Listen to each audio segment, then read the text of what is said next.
আল্লাহ রাসূল বলেন সুদের পাপের 70টি ভাগ রয়েছে। ছোট ভাগ হলো মার সাথে জেনা করলে যেমন পাপ হয়, এর নাম সুদ। রাসূল সাল্লাল্লাহু আলাইহি সাল্লাম প্রত্যেক দিন 5 ওয়াক্ত সালাতে সালাম ফেরার পূর্বে বলতেন, আল্লাহুম্মা ইন্নী আউযু বিকা মিনাল মা'সামি ওয়াল মাগরাম।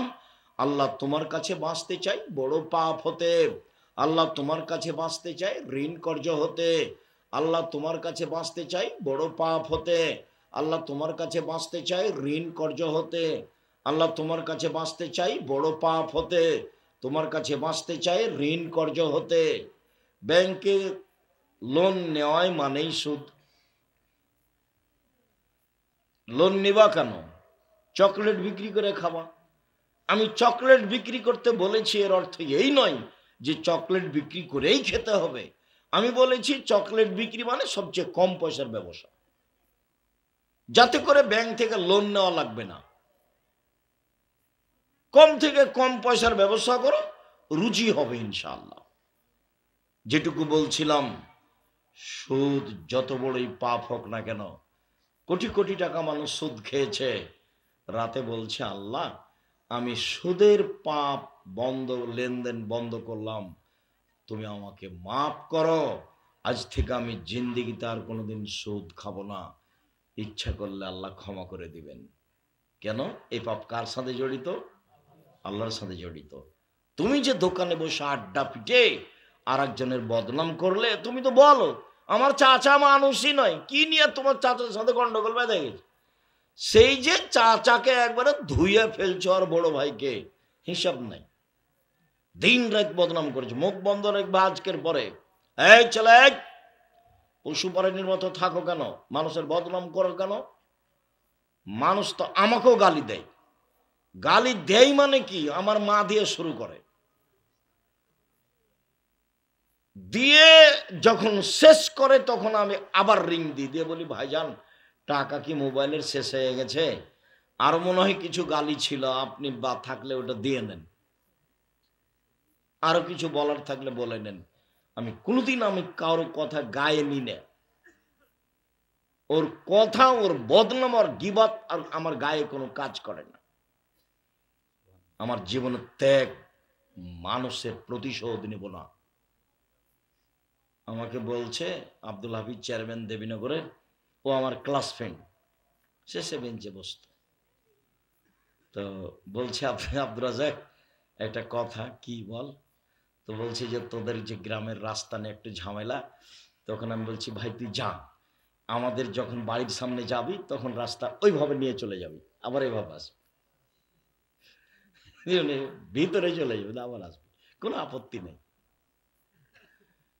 আমার কোনো আপত্তি নাই। আর যদি বলিস যে কি করতে হবে, বলে তাহলে এনতাজ মেম্বার যেটা বলবে সেটাই করিস।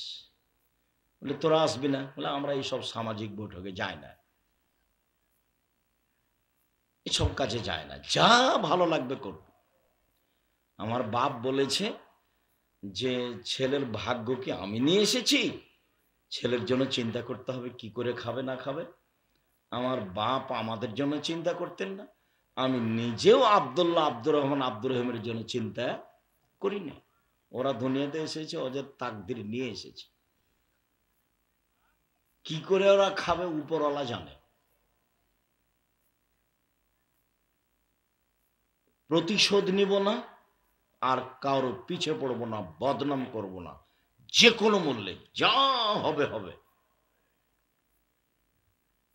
বদনামে রাজি নই, মুখ খুলতে রাজি নই। শুনুন, বদনাম, গীবাত মানুষের সাথে জড়িত পাপ। মহান আল্লাহ বলেন ওয়াইলুল্লি কুল্লি হুমাজাতিল লুমাজা, সামনে নিন্দা করে যে, পিছনে নিন্দা করে যে, সে জাহান্নামে চলে গেছে। অয়েল নামক জাহান্নাম তার জন্য রয়েছে, সে ধ্বংস সুনিশ্চিত, সে জাহান্নামে যাবে। জুবাইর ইবনে মুতঈম রাদিয়াল্লাহু তাআলা আনহু বলেন রাসূল সাল্লাল্লাহু আলাইহি সাল্লাম বলেছেন লায়াদখুলুল জান্নাতা কাত্তাত অফিরাতিন দাম্মাম, চগলখড়ি করে যে, এখানের কথা ওখানে লাগাই যে, ওখানের কথা এখানে লাগাই যে, বদনাম করে যে, গীবাত করে যে, চগলখড়ি করে যে, সে জান্নাতে যাবে না, সে জান্নাতে যাবে না। বদনাম গীবাত করে জান্নাত পাওয়া যায় না। উপস্থিত বৈঠকের মুসলিম বোন, কথা শোনেন। মহিলা মানুষ দিন রাত তো বলে বেড়ান, বুবু শুনেছ, বুবু অমুক কি করেছে, বুবু ওর ঘটনা শুনেছ, ওর বেটির কথা শুনেছ। শুনেছ না শুনেছ তোমাকে এখানে এসে বলতে হবে কেন? মহিলা মানুষ, শরম হয় আপনার? শরম হয় না? হায়া হয় না? লজ্জা হয় না? খারাপ লাগে না? ইতস্তবোধ লাগে না? সারাদিন হ্যাঁ হ্যাঁ করে এই বাড়ি থেকে ওই বাড়ি ঘুরে বেড়াও, হিসাব নাই, নিকাশ নাই, সলাত নাই, নামাজ নাই, পর্দা নাই, পুশিদা নাই, ঢং ঢং করে এখানে ওখানে ঘুরো আর মানুষের বদনাম করো। তোমার স্বামী নেই, তোমাকে স্বামী বাধা দেয় না, তোমার বাপ নেই, তোমার বাপ তোমাকে বাধা দেয় না। জন্ম দিতে পারলেই বাপ হওয়া যায়? প্রসাব করাতে পারলেই মা হওয়া যায় নাকি? বাপের জিম্মেদারি 4টা, মায়ের জিম্মেদারি 4টা। আল্লাহ রসুল বলছেন যে ওই বাপ আর আমি জান্নাতে একসাথে থাকব। কোন বাপ? আল্লামাহুন্না, যে বাপ তার মেয়েকে বিদ্যা শিখিয়ে দিল, ও আদাবাহুন্না, শিষ্টাচার শিখিয়ে দিল, ও আহসানা ইলাইহিন্না, তার সাথে ভালো আচরণ করলো, ও জাওয়াজাহুন্না, তার বিবাহ দিয়ে দিল। আমি মুহাম্মদ সাল্লাল্লাহু আলাইহি সাল্লাম আর ওই পিতা ওই বাপ জান্নাতে একসাথে থাকবে। ওইভাবে আঙ্গুল দুটো যেমন জমা লেগে আছে একসাথে থাকবে, এই পিতা আর মুহাম্মদ সাল্লাল্লাহু আলাইহি সাল্লাম। কি? মেয়েকে শিষ্টাচার শিখিয়ে দিয়েছে। তো এই বাড়ি ওই বাড়ি ঘুরে বেড়া, হ্যাঁ হ্যাঁ করে হাসা, এটাই হলো শিষ্টাচার? হলো এটা? এই বাড়ি ওই বাড়ি যাওয়ার মানুষের বদনাম করে, এটা শিষ্টাচার হলো? বড় নখ রাখা, এটা শিষ্টাচার হলো?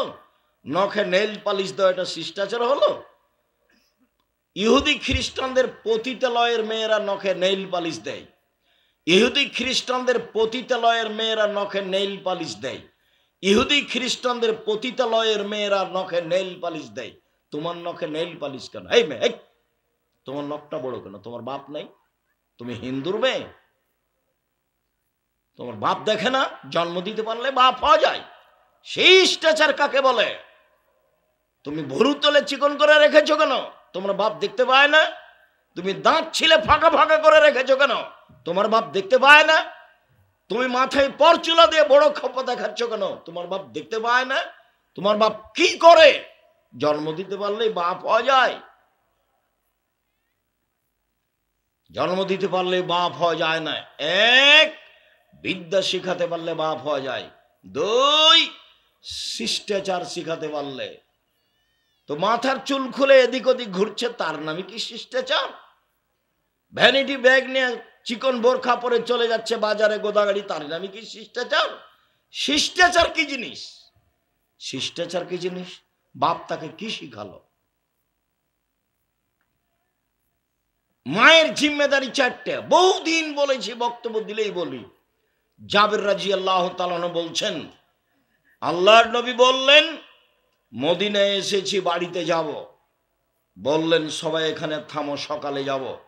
আমি বললাম, আল্লাহর নবী, আমি নতুন বিবাহ করেছি, বাড়ি যেতে অনুমতি দেন। আল্লাহ রসুল বললেন, কুমারী মেয়ে বিবাহ করেছ না তালাক প্রাপ্ত মেয়ে বিবাহ করেছ? আমি বললাম, তালাক প্রাপ্ত মেয়ে বিবাহ করেছি। কুমারী মেয়ে কেন বিবাহ করলে না? তখন আমি বললাম, আল্লাহর নবী, আমার আব্বা উহুদের যুদ্ধে শহীদ হয়েছেন, 9 জন মেয়ে রেখে গেছেন, আমার 9টা বোন আছে। আল্লাহর নবী, আমার আব্বা উহুদের যুদ্ধে শহীদ হয়েছেন, 9 জন মেয়ে রেখে গেছেন, আমার 9 জন বোন আছে। তাদের মতো কম বয়সের মেয়েকে বিবাহ করা পছন্দ করিনি 4টা কারণে। এই ছেলে,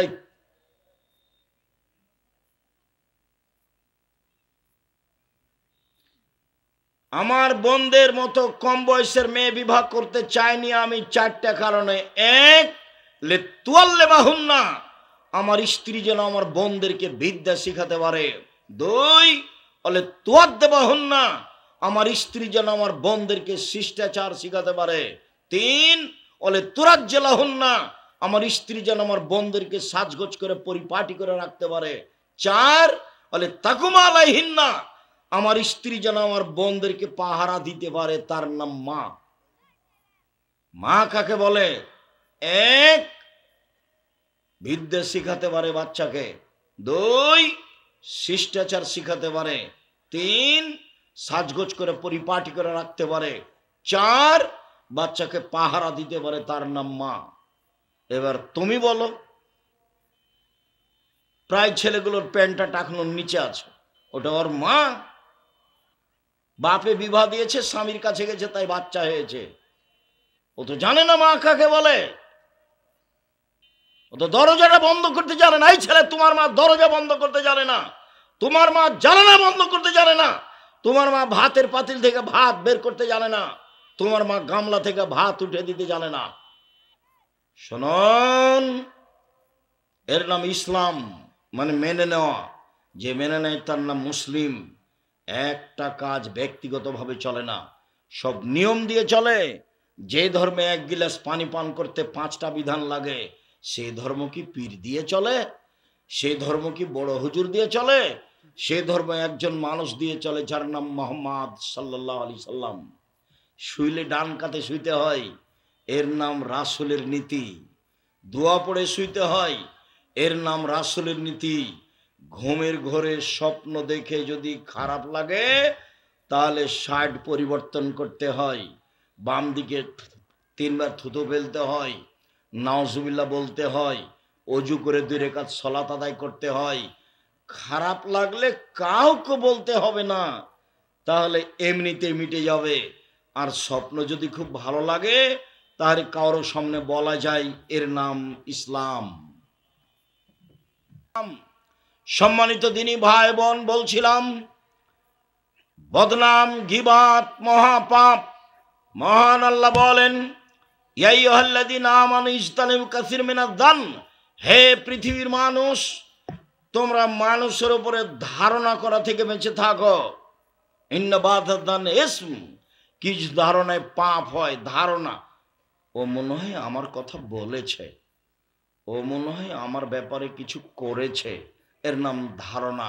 ধারণাই করো না, ধারণাই মহাপাপ। রাসূল সাল্লাল্লাহু আলাইহি ওয়াসাল্লাম বলছেন, ইয়াকুমুয যান্না ফাইন্না যান্না আকযাবুল হাদিস। পৃথিবীর মানুষ, ধারণা থেকে বেঁচে থাকো, ধারণাই মহাপাপ। যা বলেছে বলেছে, আমার ভাবার প্রয়োজন নেই। রাসূল সাল্লাল্লাহু আলাইহি ওয়াসাল্লাম বলছেন, ওয়ালা তাজাসসু ওয়ালা তাহাসসু, মানুষের গোপন কথা কান লাগিয়ে শুনিও না। ওরা স্বামী স্ত্রী কি বলছে, কথা কান লাগিয়ে শুনিও না। ওরা 2 জন কি বলছে, তোমার শোনার প্রয়োজন নেই। রাসূল সাল্লাল্লাহু আলাইহি ওয়াসাল্লাম বলেছেন, কেউ যদি কারো গোপন কথা কান লাগিয়ে শোনে, তাহলে তার কানে জাহান্নামের আগুন দিয়ে শীষে তামাকে গলিয়ে কানে ঢেলে দেওয়া হবে। মানুষের গোপন কথা শোনা হারাম। পরের বাক্যে আল্লাহ রাসূল বলছেন, মানুষের দোষ ত্রুটি উদ্ঘাটন করো না। এই ছেলে, বসো, মানে খবরদার কেউ তোমরা এই বাদাম নিয়ে আসবা না এখানে। বাদাম খাবার, বসে থাকবা, বাদাম কিনতে যাওয়া, এটা নয়। কিছুক্ষণ অপেক্ষা করো, এমনিতে অল্প কিছুক্ষণ পরে বক্তব্য শেষ হয়ে যাবে। কোনো কাজ দেখায়ও না, তোমার কাজ দেখার জন্য এখানে আমি আসিনি। তুমি দোকানে বসে আড্ডা পিটছো, তুমি ইতর শ্রেণীর মানুষ। তোমাকে যদি আমি ইতর শ্রেণীর প্রমাণ না করতে পারি, বক্তব্য দেব না। তুমি নিম্ন শ্রেণীর মানুষ, তোমাকে আর তোমার বাপকে আমি অশিক্ষিত প্রমাণ করতে না পারলে বক্তব্য দেব না। 90 সাল থেকে বলে আসছে এ কথা। কে বুঝাতে চাও?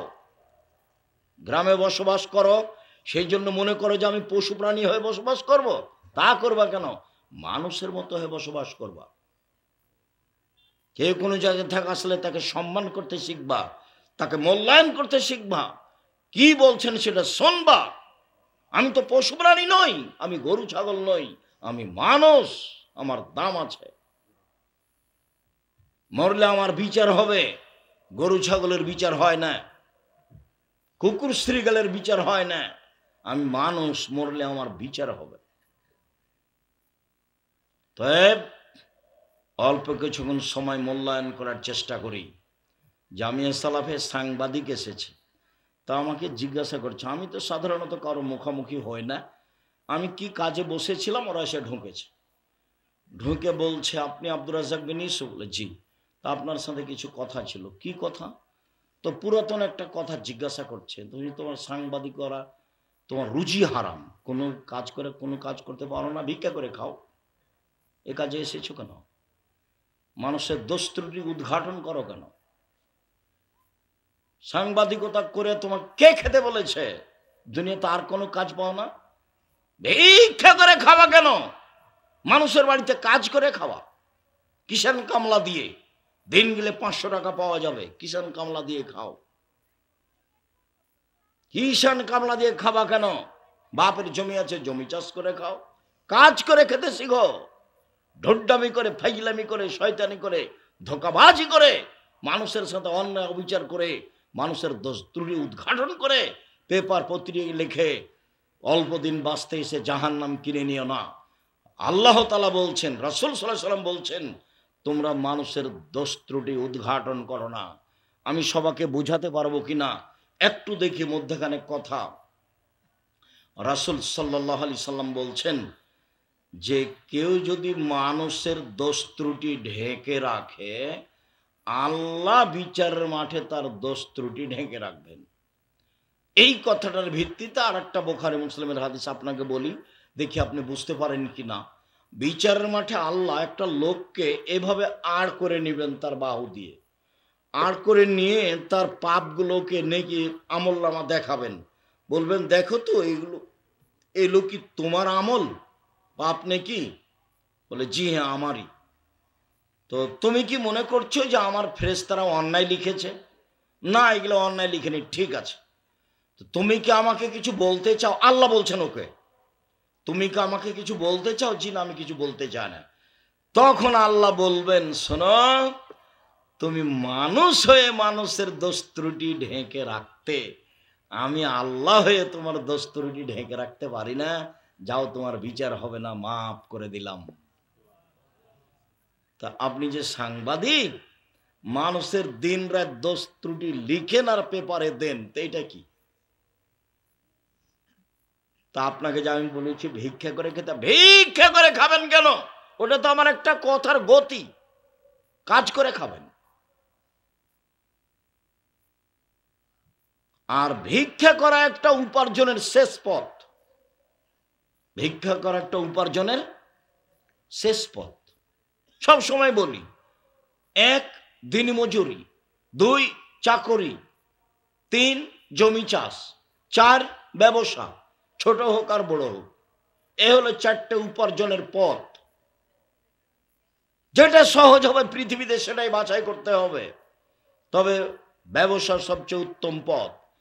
সত্যবাদী বিশ্বস্ত ব্যবসায়ীরা বিচার মাঠে নবীদের সাথে জান্নাতে থাকবেন। ব্যবসা ছোট হোক, কলার ব্যবসা হোক, তাতে কি আছে? রাস্তায় জুতা স্যান্ডেলের ব্যবসা হোক, তাতে আসা যায় না। সত্যবাদী বিশ্বস্ত ব্যবসায়ীরা নবীদের সাথে জান্নাতে থাকবেন। সত্যবাদী বিশ্বস্ত ব্যবসায়ীরা নবীদের সাথে জান্নাতে থাকবেন। তো মিথ্যা কথায় ব্যবসা করে যে বলে 300 টাকা দামের কিনা কাপড় অথচ 200 টাকা, আল্লাহর এর কি হবে? ঢাকা বায়তুল মোকাররমের চতুর্দিকে জুমার দিনে কাপড় বিক্রি হয়, তো একজন বলে পাঞ্জাবি, আর একজন বলে 3000, এভাবে তারা চিল্লায়। একজন বলে পাঞ্জাবি, আর একজন বলে 3000, দিয়ে সন্ধ্যা পর্যন্ত বিক্রি করেছে। বাড়ি যাচ্ছে আর বলছে লাভ যে হয়েছে না আজকে। সে পাঞ্জাবির দাম তো 300 টাকা, কত দিয়ে বিক্রি করেছে? 3000। খুব হিসাব করছে, টাকা অনেক। বিশ্বাস করেন আপনি, 3 মাস পরে গিয়ে দেখেন লোকটাও নয়, দোকানও নয়, ব্যবসা নেই, সব উড়ে গেছে। প্রতারণা আমি বুঝতে না পারি, কিন্তু প্রতারণা আল্লাহ বুঝেন। কিভাবে তোমাকে ধ্বংস করা লাগবে সেই পথঘাট তার জানা আছে, আমার জানা নেই, তোমার জানা নেই। ব্যবসা করো সৎভাবে, ব্যবসা মানুষের উপকার, ব্যবসা অসহায় মানুষের পাশে দাঁড়ানোর পথ পন্থা। সাহাল ইবনে সাদ রাদিয়াল্লাহু তাআলা আনহু বলেন, রাসূল সাল্লাল্লাহু আলাইহি সাল্লাম বলেছেন, মাইয়াজমানিল মা বাইনাল লাহিয়া ওয়া মা বাইনা রিজলি হাজমাউল জান্নাহ। পৃথিবীর মানুষ শুনে রেখো, তোমরা যদি দুইটা জিনিসের জিম্মেদারি নিতে পারো, আমি মুহাম্মদ সাল্লাল্লাহু আলাইহি সাল্লাম তোমাকে জান্নাতে নিয়ে যাওয়ার জিম্মেদারি নিলাম। কিভাবে জান্নাতে নিয়ে যাব সেটা আমার ব্যাপার। এক, মুখে কারো বদনাম করো না, জান্নাতে আমি নিয়ে যাব। এক, মুখে কারো গীবাত করো না, জান্নাতে আমি নিয়ে যাব। দুই, জেনায় লিপ্ত হয়ো না, জান্নাতে আমি নিয়ে যাব। রাসূল সাল্লাল্লাহু আলাইহি সাল্লাম বললেন, ওইসব মহিলাদের জন্য জান্নাতের সব দরজা খোলা। এক, 5 ওয়াক্ত সালাত আদায় করে যে। দুই, রমজান মাসের রোজা সিয়াম থাকে যে। তিন, স্বামীকে মেনে চলে যে। চার, জেনায় লিপ্ত হয় না যে। এইসব মহিলাদের জন্য জান্নাতের সব দরজা খোলা, যে কোনো দরজা দিয়ে ঢুকতে পারবে। এক, 5 ওয়াক্ত নামাজ পড়ে। দুই, রমজান মাসে রোজা থাকে। তিন, স্বামীকে মেনে চলে, তিতা লাগলেও মিঠা লাগলেও। আব্দুর রাজ্জাক সাহেব, আপনি তো জানেন না আমার স্বামীর খবর। আমার স্বামীর মুখখান এত খারাপ, ওর মুখের দিকে আমি তাকাতে পারি না। ও খালি দিয়ারের ভাষাতে গালি দেয়, অমুকের বাচ্চা অমুক। আমি 1 গ্লাস পানি নিয়েও তার সামনে যেতে লজ্জা পাই, গেল এইভাবে রেখে চলে যাই। কথা হয়তো বা ঠিক, তোমার মুখ হয়তো বা আসলেই খারাপ। শোনো, রাসূল সাল্লাল্লাহু আলাইহি সাল্লামকে জিজ্ঞাসা করা হলো, স্ত্রীরা আমাদের কাছে কি হক রাখে? ও যে মহিলা মানুষ আমার সংসারে এসেছে, আমরা তাদের সাথে কি আচরণ করতে পারি? তখন আল্লাহ রাসূল বলেন, এক, যে মানের খাচ্ছ সে মানের খাওয়ায়ও। দুই, যে মানের পড়ছো সে মানের পড়ায়ও। তিন, কটু কথা বলো না। কটু কথাই বলা যায় না, গালি তো বহু দূরের কথা। আর তোমার মুখের ভাষা তো তুমি খুব ভালো বুঝো। কথাটা শেষ করি, মাথায় খুব একটা দ্রুত কথা ঘুরছে। তিন, কটু কথা বলো না, ঠোঁট মোটা বলো না, রং কালো বলো না, দেখতে খারাপ লাগে এই কথা বলো না। চার, মুখের উপরে মারো না। পাঁচ, নিজের বাড়ি ছাড়া কোথাও থাকতে দিও না, যেতে দিও না। চাঁপাইনবাবগঞ্জ জেলার রাজশাহী এতদা অঞ্চলের লাহের খাওয়া বেটি ছেলের বাতিল। মাস মাস বাপের বাড়ি গিয়ে থাকে, এটা চলবে না। তোমাদের যেমন বলেছি, ডুলি বিবি প্রথা এমন ভাবে বাতিল করতে হবে, থোবড়া প্রথা এমন ভাবে বাতিল করতে হবে, 20 বছর পরে যদি এসব এলাকায় কোনো ছেলে বলে থোবড়া, তার 5 জন ছেলে বলবে থোবড়া কি গো, তাই কি জিনিস? তাই কি ডিকশনারিতে দেখতে হবে থোবড়া কি জিনিস? মানে এমন ভাবে ভুলে যেতে হবে, থোবড়ার মুখে পেশাব করে দিতে হবে। থোবড়া টোটালি হারাম, সম্পূর্ণরূপে হারাম। রাজশাহী চাঁপাইনবাবগঞ্জ জেলার বিবাহের শুরু থেকে নিয়ে শেষ পর্যন্ত একটা কাজও জায়েজ নয়, সবই হারাম। চাঁপাইনবাবগঞ্জ রাজশাহীর বিবাহের শুরু থেকে নিয়ে শেষ পর্যন্ত একটা কাজও জায়েজ নয়, সবই হারাম। যেভাবে মেয়ে দেখে সেটা হারাম, যেভাবে বায়না করে সেটা হারাম, যেভাবে থোবড়া করে সেটা হারাম, যেভাবে বিবাহ পড়ায় সেটা হারাম, যেভাবে ক্ষীরকাঁচি করে সেটা হারাম, যেভাবে ব্যবহার দেয় সেটা হারাম, যেভাবে আমাটা দেয় সেটা হারাম, যেভাবে বলে যে মেয়ের পক্ষ বাপের ছেলের পক্ষ থেকে এসেছে 4 জন, তো ছেলের পক্ষ থেকে যাবে 8 জন। পাগলামি করার জায়গা বলা, ধান্দাবাজি কোথাকার, শয়তানি, এগুলো সব নোংরামি। বিবাহের শুরু থেকে না শেষ পর্যন্ত একটা কাজও জায়েজ নয়, সবই হারাম। আমি চাঁপাইনবাবগঞ্জের মানুষ, সাহস করে কেউ দাঁড়াবে এরকম সাহস রাখে এরকম জানি না কেউ। আর আমি জেনে শুনে কথা বলি, আমার বুকে খুব সাহস, ক্ষমতা দেখানো নাই, দলিল। কথা বললে দলিল প্রমাণ দিতে হবে, নাহলে ঘুঘুরা তুলে দেব। খুব ভালোভাবে মনে রাখতে হবে, মুখের উপরে সাহস করে কথা বলা খুবই কঠিন। ক্ষমতা দেখিয়ে মাঠ দখল করা ভিন্ন জিনিস, শরীয়তের কাছে টিকে থাকা খুব ভিন্ন জিনিস। সম্মানিত দিনী ভাই বোন, জাতির যদি রাস্তাঘাট করে দিতে না পারি, জাতির যদি স্কুল কলেজ করে দিতে না পারি, জাতিকে চূড়ান্ত সঠিক ধর্ম দিতে পারবো ইনশাআল্লাহ। ধর্মের ব্যাপারে জাতিকে ফাঁকি দিয়ে পরকাল হারাতে রাজি নই, এই জিম্মেদারি আমি নিইনি। শুনুন, যে ব্যক্তি মুখের জিম্মেদারি নিবে এবং লজ্জা স্থানের জিম্মেদারি নিবে, সে জান্নাতে যাবে। শুনুন, 5 ওয়াক্ত সালাত আদায় করলো মহিলা, রমজান মাসে সিয়াম থাকলো, স্বামীকে মেনে চললো, তিতা লাগলেও মিঠা লাগলেও জেনায় লিপ্ত হলো না, সে জান্নাতে যাবেই। তার জান্নাতের সব দরজা খোলা।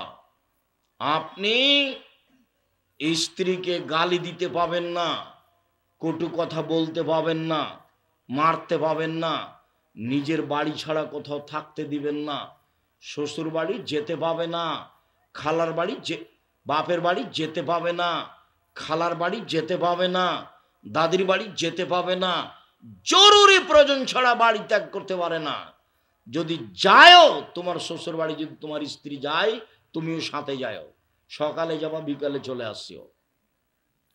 আর বিবাহের বাড়িতে পাঠানোর কোনো প্রশ্নই আসে না, বিবাহের বাড়িতে পাঠানোর কোনো প্রশ্নই আসে না।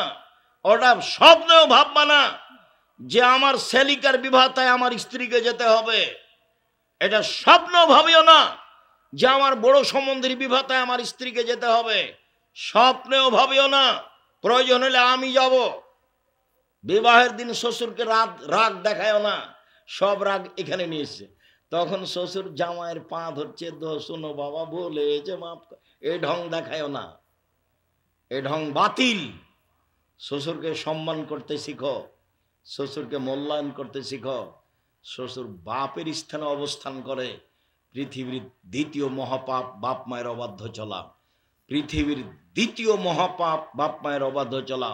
ভুলেও মাকে গালি দিব না, ভুলেও বাপকে গালি দিব না, যা হবে হবে।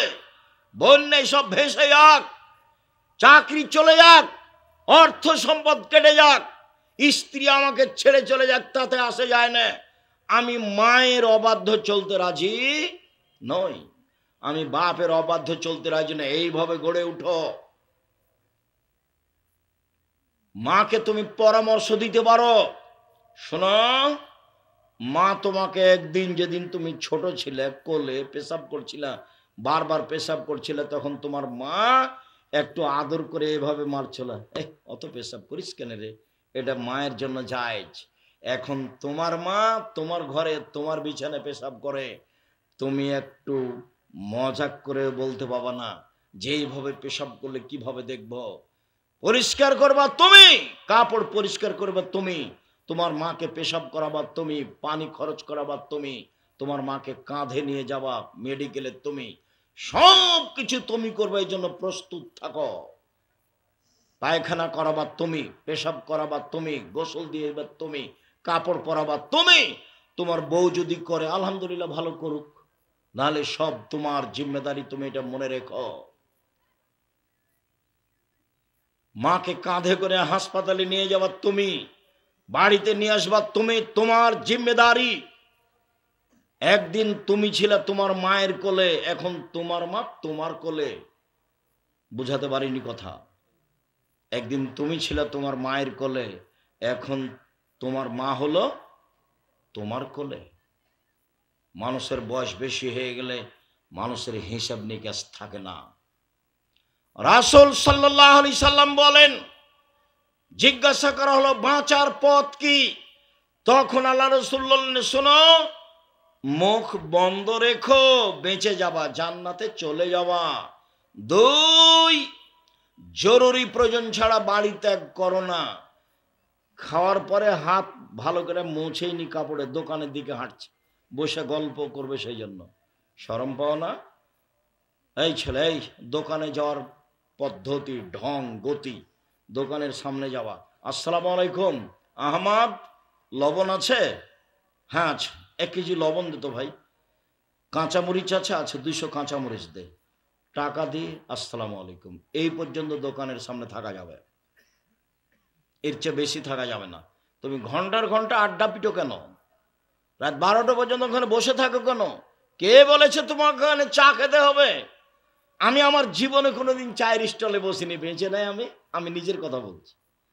আমার মা বলতো দোকানে বসিও না, প্রাইভেট পড়ায়ও না, কারোর সাথে বন্ধুতালি করো না, মানুষের দাওয়াত খায়ও না। 4টে কথা আমার মা যে কি বুঝতেন। 1, দোকানে বসিও না। 2, প্রাইভেট পড়ায়ও না। 3, মানুষের সাথে বন্ধুতালি করো না। 4, মানুষের দাওয়াত খায়ও না। আমি যখন বের হতাম তখন আমার মা এভাবে আমাকে বলতেন। একটা রহস্য বলতেন, কারোর সাথে বন্ধুতালি করলে, বন্ধুতালি যখন কেটে যাবে তখন পেটে ছুরি দিয়ে চলে যাবে। যেখানে বন্ধুতালি শুরু হয় সেটা আবার কি হয়ে যায়, একদিন শেষ হয়ে যায়। শেষটা তার ভালো থাকে না, তখন খুব খারাপ থাকে। এই জন্য বন্ধুতালি নাই। নিজে উপার্জন করি, মানুষের বাড়িতে কাজ করি, খাই, সন্ধ্যা হয়েছে, সময় শেষ। 5 ওয়াক্ত সালাত, হালাল রুজি, কোরআন তেলাওয়াত, আড্ডা পিটা নিষেধ, জান্নাত হবেই ইনশাআল্লাহ। রাসূল সাল্লাল্লাহু আলাইহি ওয়াসাল্লাম বললেন, পাপের জন্য কাঁদো, জান্নাত হবে। রাসূল সাল্লাল্লাহু আলাইহি ওয়াসাল্লামের জিজ্ঞাসা করা হলো, সুইলা আন আকসারা ইদখালান নাসান নারা। আল্লাহ রাসূল বলেন তো মানুষকে বেশি বেশি জাহান্নামে দেয় কি? আল্লাহ রাসূল বলেন তো মানুষকে বেশি বেশি জাহান্নামে দেয় কি? তখন আল্লাহ রাসূল বললেন, আল ফারজ আল ফাম, মুখ আর লজ্জা স্থান। মুখ আর লজ্জা স্থান। বলো তো ছেলে, মানুষের জাহান্নামে যাওয়ার সবচেয়ে বড় পথ কি?